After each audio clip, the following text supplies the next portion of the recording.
en absence d'évêque, en attente d'un nouveau pasteur. Et j'ai bien conscience aussi que ma manière de me situer comme vicaire général doit changer. Parce que je ne suis plus vicaire général, je suis administrateur du diocèse, hein, avec la charge de le conduire dans la communion. Et puis, c'est pas parce qu'on est en attente, en espérance d'un nouvel évêque que la mission s'arrête. Donc voilà, je suis moteur en quelque sorte aujourd'hui de la mission et de la communion pour notre église diocésaine. Justement, l'abbé David, la semaine dernière, expliquait que la vacance du siège épiscopal donne aux personnes qui ont la responsabilité de gérer le diocèse en bon père de famille. Votre rôle va vraiment être un rôle plus administratif ou quand même aussi un peu pastoral ? Eh bien, on va dire les deux. Mais il n'y a pas d'administration qui ne soit au service de la pastorale dans l'Église, hein. Donc c'est d'accompagner la vie pastorale en gérant en quelque sorte les affaires courantes du diocèse. Voilà, hein. Mais il y a bien une visée pastorale parce qu'il faut qu'on continue à avancer sur le chemin de la mission. Il ne faut pas qu'on s'arrête. Et vous n'êtes plus vicaire général, mais vous restez doyen de l'espace ministère de la Brie. Comment allez-vous, si je peux le dire, cumuler ces mandats au quotidien, dans votre vie de tous les jours, par rapport à vos rendez-vous, à votre équipe de prêtres? Comment allez-vous répartir les missions entre vous Alors, de fait, je vais être beaucoup plus présent à Châlons, à l'évêché et dans les missions d'administrateurs diocésains. Donc, on va dire presque, pas absent, mais beaucoup moins sur place. Sur l'espace missionnaire de la Brie. Mais justement, notre évêque, il a tenu à mettre en place des équipes de prêtres pour qu'on puisse porter ensemble la pastorale. Donc mes confrères vont pouvoir travailler de manière efficace, avec moi évidemment un peu plus éloigné, mais en même temps toujours présent et portant toujours au cœur la mission sur l'espace missionnaire qui m'avait été confié, hein. Mais donc j'ai toute confiance, vraiment toute confiance dans les prêtres, les équipes qui sont en place sur la Brie pour continuer la mission avec moi un peu plus distant. Un peu plus distant mais restant présent. Et pour combien de temps? Savez-vous un petit peu de votre contrat? Est-il une date limite? Eh bien non, donc on ne sait pas pour combien de temps. C'est en quelque sorte la difficulté, hein, de cette mission. Et puis en même temps, moi je sais que par exemple les week-ends pour les célébrations, je vais continuer à être présent chaque fois que je ne suis pas demandé pour un service diocésain. Sur d'autres paroisses, je vais continuer à être présent sur la Brie, hein, pour ne pas m'absenter trop longtemps, hein. Oui, on aura la chance d'échanger avec vos paroissiens aussi, qui pourront nous dire comment ils vivent cette nomination. Parce que je pense que pour l'instant, vous avez dû recevoir beaucoup de messages, des personnes qui vont être contentes. Absolument. Hein, c'est surtout des messages de félicitations, mais aussi d'encouragement, hein, voilà. de communion de prière. Parce que chacun sait que j'ai besoin d'être soutenu et d'être aidé dans cette mission. Être soutenu et être aidé, justement, l'évêque a autour de lui des conseils, conseil presbytéral, conseil épiscopal. Le droit canonique dit que vous pouvez vous appuyer sur le collège des consulteurs pour vous aider. Est-ce que vous avez droit, entre guillemets, d'avoir d'autres conseils, de personnes sur qui vous pouvez nommer pour vous conseiller ou uniquement cela? Alors, il y a le collège des consulteurs et puis il y a le conseil diocésain pour les affaires économiques qui sont maintenus. Maintenant, il m'appartient de voir avec mes collaborateurs qu'est-ce qu'on met en place pour avoir régulièrement des avis et des partages sur la vie diocésaine, que ce soit avec les doyens, que ce soit avec les responsables de services et de missions diocésaines. Donc c'est en train de se mettre en place. L'idée, c'est que je porte pas évidemment la responsabilité tout seul, mais que je suis accompagné tant pour une vision d'ensemble de l'Église diocésaine dans toutes ses dimensions que pour des prises de décision. Mais du coup, les conseils épiscopaux ne sont plus maintenus. En tant que tel, le conseil épiscopal, c'est le conseil de l'évêque. Voilà. Donc, de fait, hein, en tout cas, il ne peut pas porter ce nom-là. Et je suis en train de réfléchir, hein, avec mes collaborateurs de quelle manière travailler avec les collaborateurs les plus proches pour que justement il y ait quand même un conseil, il y ait quand même une solidarité, une synodalité dans l'exercice de la responsabilité. C'est en train de se réfléchir, ça va se mettre en place très vite.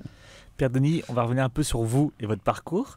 Un article dans Le Monde disait en 2011 « Son nom restera dans les annales du diocèse ». On peut le dire aujourd'hui. Donc si je vous donne une date, le 26 juin 2011, qu'est-ce que ça vous rappelle ?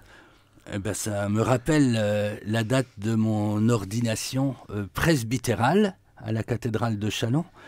La raison pour laquelle les choses avaient été présentées de cette manière dans la presse quand j'ai été ordonné, c'est qu'il y avait eu 14 années sans ordination dans le diocèse de Châlons. Donc j'étais la première ordination presbytérale depuis 14 ans. C'est quand même pas rien, hein. Et j'avais d'ailleurs été la première ordination diaconale de l'évêque qui venait d'arriver, Monseigneur Louis, également.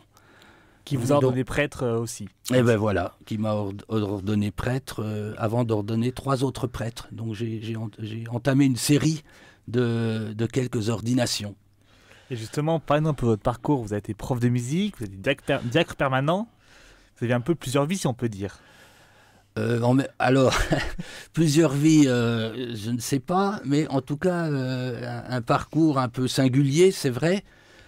Mes premières passions étaient autour de la musique, et puis en même temps, une relation très forte avec le Seigneur. Et donc, j'ai gardé ces 2 passions. La recherche d'une vocation, d'une vie donnée au Seigneur, et puis en même temps la place de la musique. Et en réalité, les deux dimensions ne s'opposent pas. La musique a en fait développé en moi une forme d'écoute intérieure, la prière, et donc elle m'a conduit à faire un cheminement vers dimension spirituelle qui est la dimension du Carmel. Voilà, les gens ne le savent pas forcément. Je suis engagé comme séculier dans l'ordre du Carmel. Voilà, c'est la 3e branche du Carmel. En développant en quelque sorte ma capacité à écouter, mais de manière plus intérieure, c'est l'appel à la prière qui a grandi en moi. Et puis en grandissant dans l'appel à la prière, l'appel d'une vie vraiment totalement consacrée au Seigneur, avec cette dimension d'annonce de l'Évangile que je ne pouvais pas faire dans un collège laïque, dans un collège public, évidemment. J'avais du sparadrap sur la bouche, hein, moi, pour parler de Jésus. Et ça a fini par me manquer énormément. Et donc, j'ai ressenti, au cœur d'un premier appel, qui était un appel diaconal, j'ai ressenti cet appel à un engagement, pour moi, encore plus fort, puisque j'étais célibataire, et donc à m'engager dans le sacerdoce. Mais je crois que c'est surtout le fait que j'étais bridé dans mon témoignage, dans ma manière de parler de Jésus, dans mon métier, alors que c'était un aspect important de ma mission diaconale, qui a fait que tout s'est ouvert, en fait, avec le désir de me consacrer totalement et de pouvoir parler de Jésus, de pouvoir mener sur la rencontre avec Jésus. C'est quand même pas facile dans un collège public. Bien sûr, et se consacrer totalement. En septembre 2023, vous avez été nommé vicaire général. Ce fut un court mandat, mais quand même marqué de réussite. Je pense notamment aux équipes de conduite, aux diacres. Quelles sont un peu votre joie de ce mandat, entre guillemets ? Alors, en septembre 2023, ma mission de vicaire général a un peu évolué, parce que j'ai changé de partenaire. Je travaillais avec Marc Aymar auparavant, mais ça faisait déjà 6 ans que j'étais vicaire général, en 2023. Donc, j'ai déjà une certaine ancienneté dans la fonction, mais les choses ont évolué de manière importante, avec une répartition des tâches différentes. avec à mes côtés le père François de Mianville, vicaire général, pour on va dire, en tant que modérateur de la curie diocésaine et économe diocésain.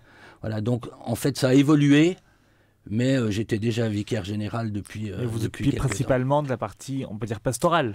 Oui. Accompagnement des équipes de conduite, des Oui, diacres. oui. Et c'est cette partie de la mission qui a sans doute le plus évolué pour moi et qui m'a conduit sur le chemin sur lequel j'avance aujourd'hui, je pense, avec justement une dimension pastorale encore plus marquée, service des communautés, service des équipes de conduite, comme vous l'avez rappelé, et puis aussi, mais ça c'était déjà le cas un peu avant, le service de mes frères diacres, moi qui ai été diacre pendant 11 ans, c'est un peu particulier, le service de mes frères diacres en accompagnant le comité diocésain du diaconat. Pour faire une petite parenthèse avec Monseigneur qui est toujours resté en service, on peut le dire que vous êtes en service. Merci Père Denis d'avoir été avec nous aujourd'hui. Merci beaucoup.